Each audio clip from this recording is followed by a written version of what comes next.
মমতাটা জাজ করে বলবে যে আমাকে কাকিমা লাগছে কিনা, ঠাকুমা লাগছে কিনা।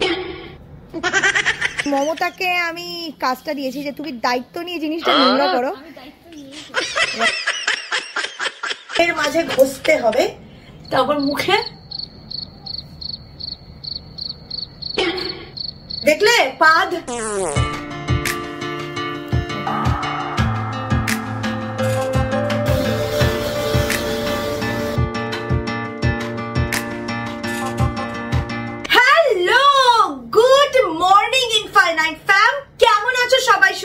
Welcome to another impromptu vlog. তোমাদের এই গ্ল্যাম ইনফাইনাইটের ইমপ্রম্পটু বিটিএস ব্লগ গুলো কেরম লাগে নিচে কমেন্ট করে অবশ্যই জানাবে। তো আজকে হচ্ছে অ্যাকচুয়ালি একটা বিজি শুট ডে। সবার আগে আমরা চলে যাব কিচেনে ব্রেকফাস্ট করতে। আজকে সকাল সকাল জানি না কেন আমার খুব পাস্তার ক্রেভিং হচ্ছে, তো যাব গিয়ে ব্রেকফাস্টে আমরা একটা দুর্দান্ত পাস্তার কিছু বানাবো আর পেট পুজো করবো। গাইস, আমি দিসানোর এই ফুসলি পাস্তাটা ইউজ করছি। এটা হচ্ছে 100% দুরুং with pasta, so it is great for people who are dieting as well because this is rich in fibre. তো মমতা এখানে পাস্তার সরঞ্জাম কাটছে। আজকে আমরা যে পাস্তাটা বানাচ্ছি এটা চাউমিন স্টাইল বানাবে, চাউমিন স্টাইলে। মাতব্বর আছে যারা বলবে খাটে বসে সবজি কাটছে, আমি বলবো মেরি মার্জি। তো গাইস, আমি এখন চলে এসেছি রান্না বান্না করতে। আমি বানাবো দুপুরের ব্রেকফাস্ট প্লাস বসাবো দুপুরের ব্রেকফাস্ট। পাস্তাটা বানিয়ে নি, তারপর আমরা চিকেনটা বসাবো। এই পাস্তার রেসিপিটা probably one of the most easiest, কারণ ঠিক যেরকম চাউমিন বানাও ওরকমই বানাবে। পেঁয়াজ, কাঁচা লঙ্কা, পছন্দ মতো সবজিগুলো সটে করে নেবে। পাস্তাটা বানাতে আমাদের স্ট্রিক্টলি তিনটেই সস লাগবে, যেটা নর্মালি চাউমিন বানাতে লাগে স্ট্রিট স্টাইল। একটা ভিনেগার, সোয়া সস। আমি চাউমিন যখন বানাই তখন I prefer the red chilli sauce, but আমি যদি চিলি চিকেন বানাই prefer the green chilli sauce, কারণ দুটোর ফ্লেভার কিন্তু সম্পূর্ণ আলাদা। তো নিজেদের পছন্দ মতো রেড বা গ্রিন চিলি সস ব্যবহার করবে। And I mix it well with the pasta and I spread a bit of black pepper and it is all done. So easy to prepare. Breakfast ready, আমাদের delicious chow mein style pasta. চলো try করা যাক।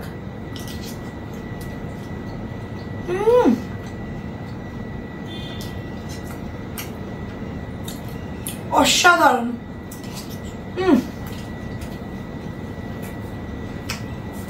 যাদের চাউমিনের craving হচ্ছে, chowmein তো ময়দা দিয়ে তৈরি, তারা ডেফিনেটলি এটা দিয়ে সেই ক্রেভিংটাকে স্যাটিসফাই করতে পারবে। Try the Disano pasta, tasty, healthy, rich in fibre. সকাল সকাল পাস্তাটা খেয়ে আমি চলে যাব আগে ওয়ার্কআউট করতে। যেদিন আমার শুট ডে থাকে অনেক সময় আমি জিমে যাওয়ার একদমই সুযোগ পাই না। আর তোমরা তো জানো রিসেন্টলি ফেস্টিভ সিজনের জন্য প্রচুর খাওয়া দাওয়া হয়েছে। তো the days I can't go to gym, I prefer a home workout. আর আজকে তোমাদের সাথে আমি সেই রুটিনটা শেয়ার করব। তোমরা যারা জিমে যেতে পারো না, বাড়িতে বসে ওয়েট লস করতে চাও ওয়ার্কআউট করে, তাহলে আশা করি এই রুটিনটা তোমাদের কাজে লাগবে। সবার আগে অফকোর্স আমরা কিছু ফ্রি হ্যান্ড ওয়ার্কআউট করে থাকি, যেটা দিয়ে আমাদের বডির মোবিলিটিটা স্টার্ট হয়। আর I use my Agaro's vibration plate. এই প্লেটটাতে করা 15 minute exercise is equivalent to 1 hour of jogging. ইন্টেন্সিটিটা দারুণ। এই মেশিনটাতে আছে 5টা pre program mode from P1 to P5, যেখানে তুমি নানান ধরনের এক্সারসাইজ করতে পারো। এছাড়া এতে রয়েছে স্পিড লেভেল ফ্রম 0 টু 180, আর টাইমারটাও ম্যানুয়ালি তুমি বাড়াতে বা কমাতে পারো। আমি স্টার্ট করি উইথ স্কোয়াট, যেটা আমি 3টে সেট রিপিট করি। তারপর I move on to my arm and shoulder workout using the resistant band, যেটা এই মেশিনটার সাথেই আসে। এই মেশিনটা দিয়ে হোল বডি ভাইব্রেশন হয়, যাতে মাসল কন্ট্রাক্ট অ্যান্ড রিল্যাক্স করে অনেকবার। This helps in burning fat, boosting metabolism, এছাড়া ইমপ্রুভ করে ইয়োর কার্ডিও ফিটনেস। এই মেশিনটাকে খুব ইজিলি তুমি ক্যারি করে যে কোনো জায়গায় নিয়ে যেতে পারো। যেমন আমি অনেক সময় ছাদে গিয়ে ওয়ার্কআউট করি। আজকে যেহেতু একটু টিপটিপ করে বৃষ্টি হচ্ছে, তার জন্য সিঁড়ির পাশে করছি। রোজ 10 মিনিট ব্যবহার করো, you can definitely benefit from the exercises. You can run, jog or walk. রিমোটও পেয়ে যাচ্ছ, যেটা সমস্ত ফাংশনগুলো প্রোভাইড করে, যেটাই মেশিনটার সাথে আছে। এর সাথে 1 বছরের ওয়ারেন্টিও পাচ্ছ। সমস্ত ওয়ার্কআউটের পর আমি আমার এই পাটাকে একটুখানি মেশিনে ভাইব্রেশন দিই, যাতে পায়ের মাসলগুলো পুরো রিল্যাক্স হয়ে যায়। তোমরাও যদি বাড়িতে বসে ওয়ার্কআউট করে ওয়েট লস করতে এরকমই একটা মেশিন চেয়ে থাকো, you can definitely try this out. তো গাইস, ওয়ার্কআউট কমপ্লিট। এই মেশিনটাতে 15 minute workout is really good. অতিরিক্ত মানে 15 মিনিট ইজ গুড এনাফ।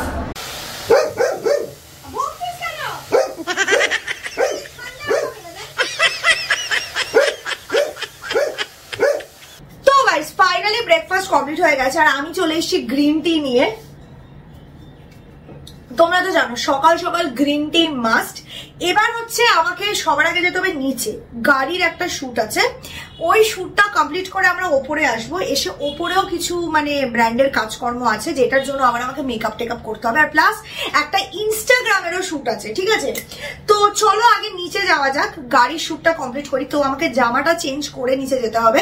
তো গাইস, সাধারণত লোকে গাড়ি পরিষ্কার করে, আমরা গাড়ি নোংরা করছি কারণ একটা ব্র্যান্ড শুট আছে। অ্যাকচুয়ালি প্রোডাক্টটা সত্যিই ভালো, বাট আজকে গাড়িটা একটু পরিষ্কার আছে তাই নোংরা করে পরিষ্কার করতে হচ্ছে। দেখো এত এক্সক্লুসিভ ভেতরে কথাবার্তা কেউ বলে না, আমি বলি কিন্তু, ঠিক আছে? ওটাকে আমি কাজটা দিয়েছি যে তুমি দায়িত্ব নিয়ে জিনিসটা নোংরা করো। ওকে দেখো মনে হচ্ছে গঙ্গা জল ছেটাচ্ছেন, কি ছেটাচ্ছিস তুই এটা? হ্যাঁ হ্যাঁ এরকমই তো, একদম হেল্প করছে মমতাকে এসে গাড়ি নোংরা করতে। এ বাবা কি করলো দেখো, লাইটটা তো পুরো ঘোলাটে হয়ে গেছে। কাজকর্ম আমাদের করতে হয়, খালি ভাবো আশেপাশের লোকজন পাগল কেন মনে করবে না?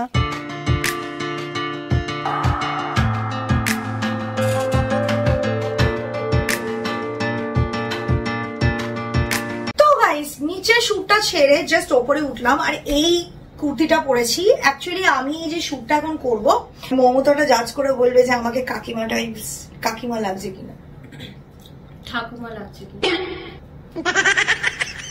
বড় টিপটা পরবো আর ওড়নাটা লাগাবো, চশমাটা লাগাবো।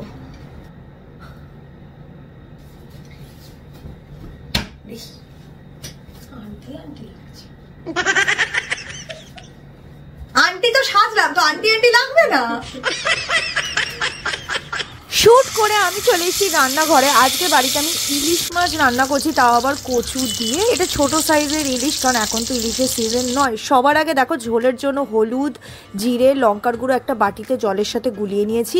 মাছটাকে আলগা ভেজে তুলে নিয়েছিলাম। এবার তেলের মধ্যে একটা তেজপাতা, অল্প কালো জিরে ফোড়ন দিয়ে ওই হলুদ জিরের মিশ্রণটা দিয়ে কয়েকটা কাঁচা লঙ্কা দিয়ে ভালো করে একটু ঝোলটা কষিয়ে নিতে হবে। অফকোর্স নুন দিয়ে দিতে হবে স্বাদ মতো। আর আগে থেকে আমি কচুটাকে ভেজে হালকা সিদ্ধ করে সরিয়ে রেখেছিলাম, সেটাকে অ্যাড করে দিয়ে একটু ফুটিয়ে নিতে হবে। আবার তারপর মাছগুলো ছেড়ে দিয়ে মাছটা ভালো করে মানে ঝোলের মধ্যে ফুটে গেলেই নামিয়ে দিতে হবে। আমার এত স্ট্রেস হচ্ছে গাইস, তোমায় কি বলবো, গত 2 সপ্তাহ ধরে আমি একটা দিন ব্রেক নিতে পারিনি। আর ব্রেক নিলেও আমার মনে হচ্ছে কি বলতো, কাজগুলো কে করবে। বসে গেছি দুপুরের লাঞ্চ নিয়ে। এই যে লাঞ্চ করবো, লাঞ্চ করে যে একটুখানি পাঁচ দেবো, আরাম করে রিল্যাক্স করবো, হাওয়া ছাড়বো, এসব কিন্তু নেই। লাঞ্চ করেই পেট নিয়ে উঠে পড়তে হবে আবার শুট করার জন্য।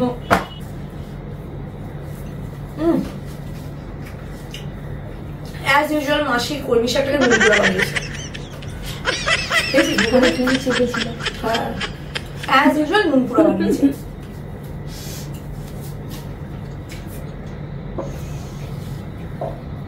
কিছু মহান পাবলিক থাকে, তারা এই মুহূর্তে দেখে কমেন্ট করতে পারে, মানে তারা এটা বুঝবে না যে মনের কলমি শাক নুন পোড়াবে আমার মনে কত কষ্ট হয়েছে। সেই কষ্টটা ইগনোর করে দিয়ে তারা স্বার্থপরের মতো কমেন্ট করবে। ভাত খেয়ে এটো মুখে তুমি জল খাচ্ছ, তো তাদেরকে আমি একটা কথাই বলতে চাই, মেরি মার্জি, বোতল মেরা, পাইপ মেরা, মুখ মেরা, তো মেরি মার্জি। আমি গিরি, তোমাদের সাথে দেখা করছি কিছুক্ষণ বাদে, দেখতে থাকো। লাকির চুল ট্রিমিং, তো তার জন্য দেখো লাকিকে আমি একটু বেঁধে নিয়েছি, নয়তো পুরুত পুরুত করে বেড়েই যাবে ও ট্রিমিং করতে এসে। আর আরেকটা জিনিস বলতে চাই, আমি অ্যাকচুয়ালি ওর ট্রিমিংটা এই কারণে করছি কারণ সিম্বারটা গ্রুমার করে, ওরটাও গ্রুমার করে, কিন্তু ওকে আমি কদম ছাট করে দেবো লিটারেলি।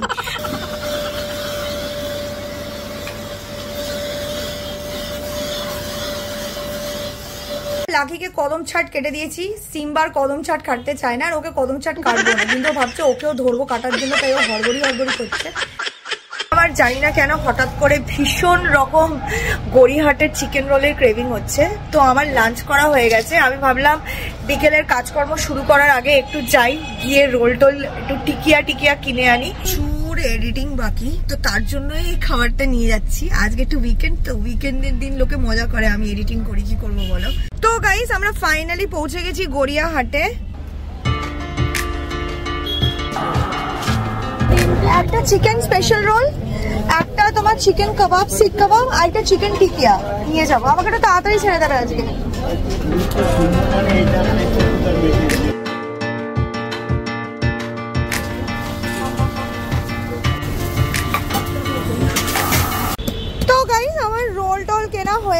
দেখো এবার আমরা বাড়ি যাব, আমাদের কেনাকাটি কমপ্লিট। বসে গেছি সেই বেদুইনের খাবার দাবার নিয়ে, যেটা আমি কিনে এনেছিলাম। আজ অব্দি যতবার আমি বেদুইনের খাবার কোনো ব্লগে দেখিয়েছি, আমি শুধু রোলটাই দেখিয়েছি, আর তাও সেটা চ্যালেঞ্জের মধ্যে দেখিয়েছি, ওরকম ভাবে রিভিউ দিইনি।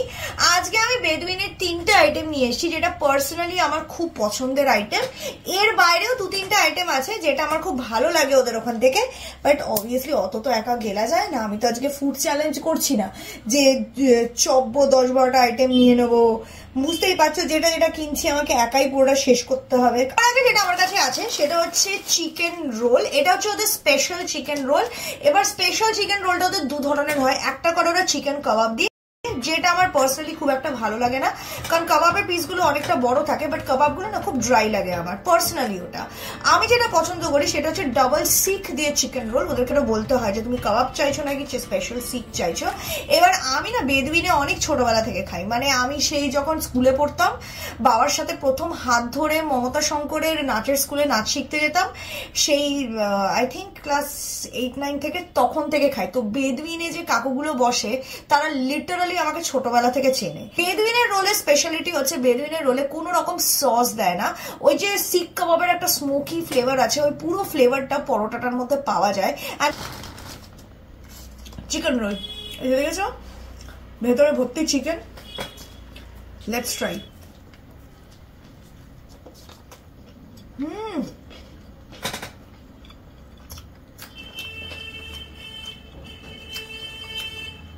all time favorite.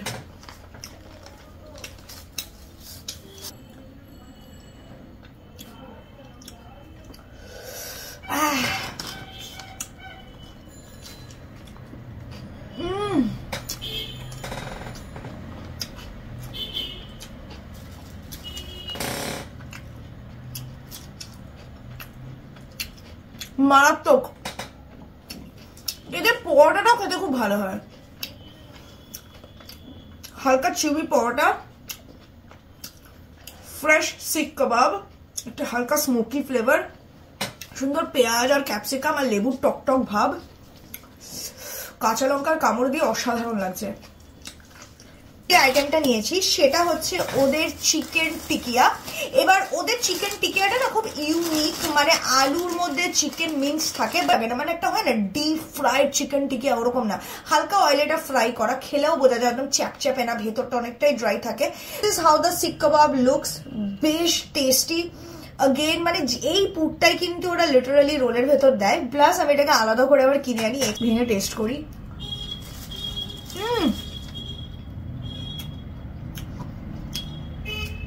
Means chicken, আলু দিয়ে ওটাকে মাখায়, তারপরে পেঁয়াজ থাকে, রসুনের স্বাদ আর ধনে পাতা।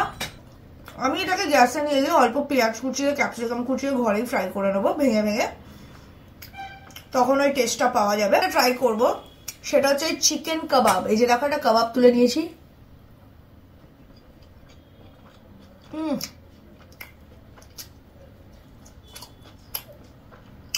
এর উপর হাতে লেবু ছড়িয়ে নেব।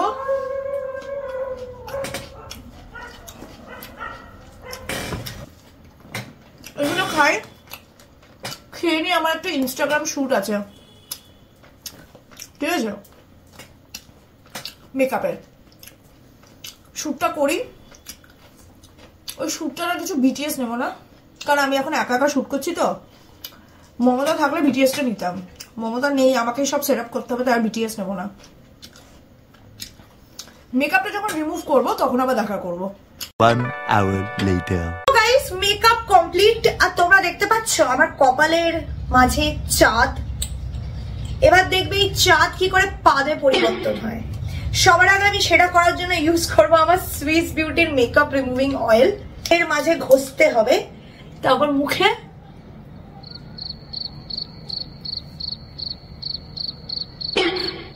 দেখলে পাদ, দেখলে চাঁদের থেকে পাদের ট্রানজিশন। তো গাইস, অনেকক্ষণ ধরে বসে বসে আমি এডিট করছিলাম মেকআপ টেকআপ তুলে। এখন আপাতত আমি কিছুক্ষণের মধ্যেই ডিনারটা প্রিপেয়ার করতে যাব। আজকে অ্যাকচুয়ালি আমার বেশি হেভি কিছু খাওয়ার মন নেই, আমি খুবই লাইট কিছু খেতে চাই। তো ভাবছি আমি আজকে স্যুপ খাবো। ওই পালং শাকের যে স্যুপ হয় না, ওই পালং শাকের স্যুপ বানাবো একটুখানি। খুব সহজেই তৈরি হয়ে যায় পালং শাকের স্যুপ, এমন কিচ্ছু লাগে না ওটা বানাতে। আর এই উইন্টার টাইমে যখন এরকম ঠান্ডা ঠান্ডা ওয়েদার না, ইট ইজ পারফেক্ট। বেসিক্যালি পালং শাক আর ভেজিটেবল দিয়ে দারুণ স্যুপ তৈরি হয়। ভেরি সিম্পল, খুব সিম্পল কিছু ইনগ্রেডিয়েন্ট লাগে, মানে হালকা ওই 5 ফোড়ন দিয়ে, একটু তেজপাতা ফোড়ন দিয়ে, সবজিগুলোকে ভেজে পালং শাক দিয়ে জল দিয়ে ফোটানো, বাস। মানে খুব সিম্পল কিন্তু প্রচন্ড টেস্টি আর ওয়ার্ম একটা soup, perfect for night time এরকম ঠান্ডা ঠান্ডা পড়লে। তো আমি ভাবছি সেটা বানাবো, বানিয়ে সেটাই আমি রাতে খাবো। তো guys, it is finally time যে ভিডিওটা আমি এন্ড করে দিই। প্রচন্ড টায়ার্ড হয়ে গেছে, যে সকাল থেকে এত খাটুনি গেছে, আর তার মধ্যে মেকআপ ফেকআপ করলেন আমার চোখ ফোক এমনিতেই খুব জ্বালা করে। খুব ভালো থেকো সবাই, টেক কেয়ার, বাই। আর আমি সোয়া চাপ খাই, টাটা, বাই বাই।